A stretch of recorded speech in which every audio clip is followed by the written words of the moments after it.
Hello everybody, this is Gareth Goon Speaks back here with another video.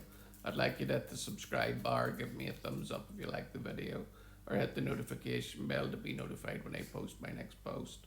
Or otherwise you can donate to my ministry and the charities that I support at garethgoon3@gmail.com on PayPal.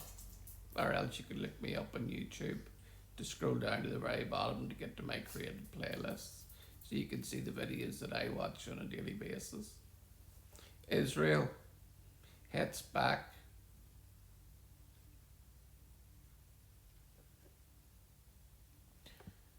at false accusations and distortions after 13 Arab states condemn changes to Templemount status quo. Israel cynical to accuse Israel while declaring that only Muslims can worship on the Temple Mount. Israel strongly denied claims advanced by 13 Arab states and the Palestinian Authority, who alleged that Jerusalem was working to alter the Arab, Islamic, and Christian identity of Jerusalem in a joint statement following a meeting hosted by Jordan. The statement is built on false accusations, historical distortions, and complete disregard for the facts. The Israeli Foreign Ministry declared the Jordanian kingdom, which sees itself as the protector of the holy sites in Jerusalem, has convened a meeting of foreign ministers of an Arab ministerial committee tasked with mobilising international action in response to the illegal Israeli policies and measures in the occupied Jerusalem.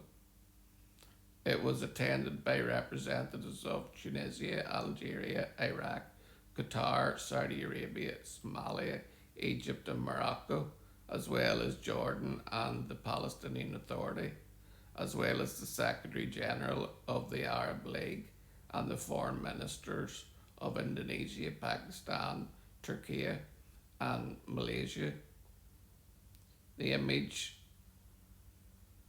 imagined or real threat to the status quo on the Temple Mount in Jerusalem has been used repeatedly over the past decades to mobilise and incite the Arab world against Israel.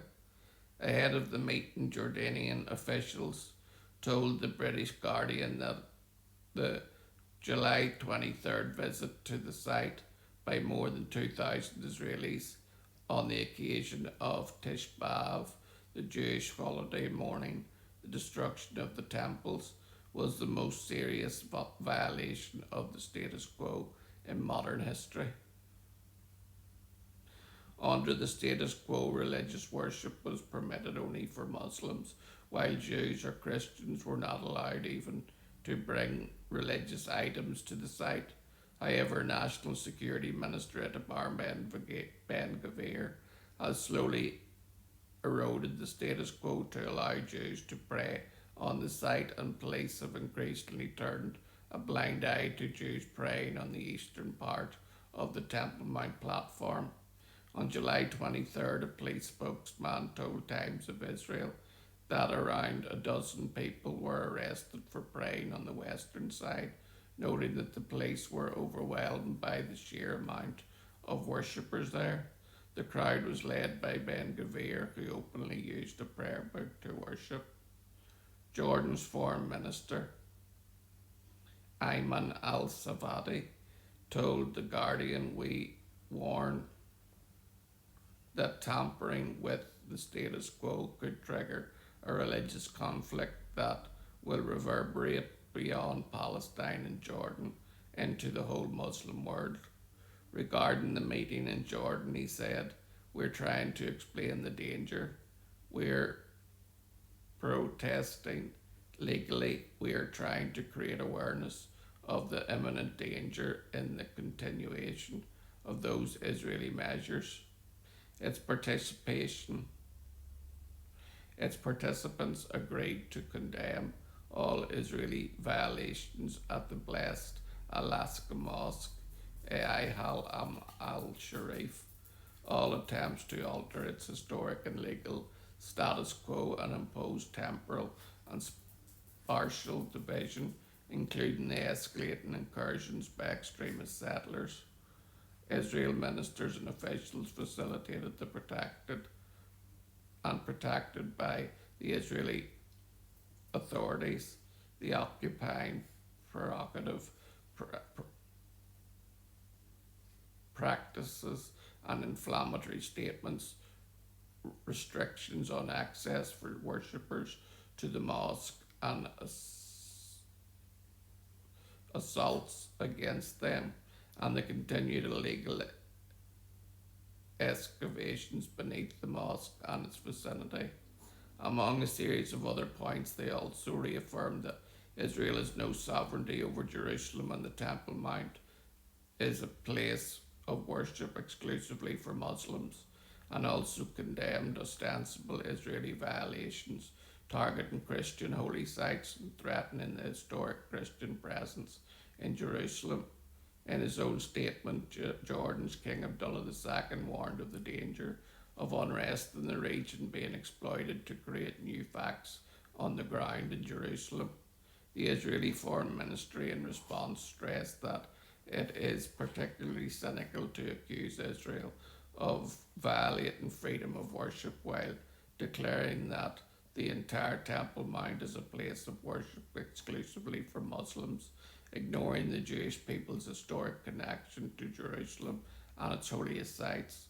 Under the Israeli sovereignty, Jerusalem, the external capital of the State of Israel, has never been more open and accessible to worshippers of all faith. It noted. Israel remains committed to preserving freedom of worship, maintaining the status quo on the Temple Mount, and taking all necessary measures to ensure public order and safety of all visitors. The Hashemite monarchy maintains its traditional custodianship over Muslim and Christian holy sites in Jerusalem despite the capture of the city's eastern part by Israel in 1967 Six-Day War. The role was reaffirmed in 1994 peace treaty between Israel and Jordan.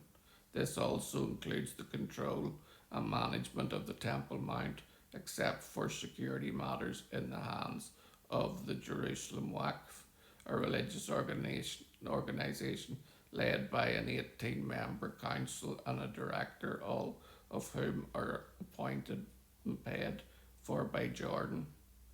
Please take a moment and join others who are praying for Israel at this very moment by adding your light to the live prayer map with a simple click at prayforisrael.live. The Temple Mount has never been more open for all faiths, and that's the way it should stay. Because when you close it off to one faith and exclude another, it is the wrong direction.